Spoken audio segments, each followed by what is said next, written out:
Hi, Miss Superficial. Can you tell me about yourself?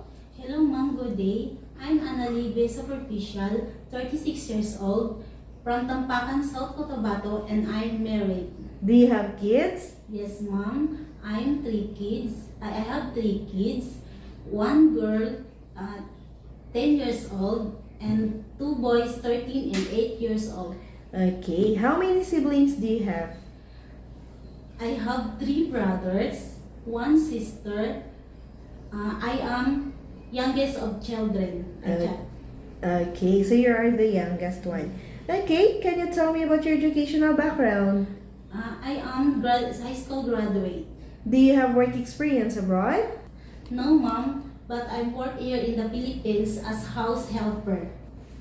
From January 2020 to May 2024, to four members of the family, one couple, two children, 4 years old and newborn. I do washing, cleaning, ironing, marketing. I take care two children, 4 years old and newborn. Do you also do the cooking? Yes, ma'am. Okay, how would you describe yourself?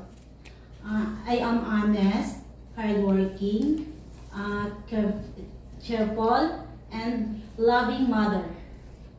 Do you have any tattoo? No, ma'am. Did you undergo to any kind of surgery? No, ma'am. Why do you want to work abroad? I want to work abroad because I help in my family to financially and future of my kids. Okay, are you scared of dogs and cats? No, ma'am. Can you give me your idea how you can take care of naughty children and children with tantrums? I will talk to them, calm voice. Okay, that would be all. Thank you. Thank you, ma'am.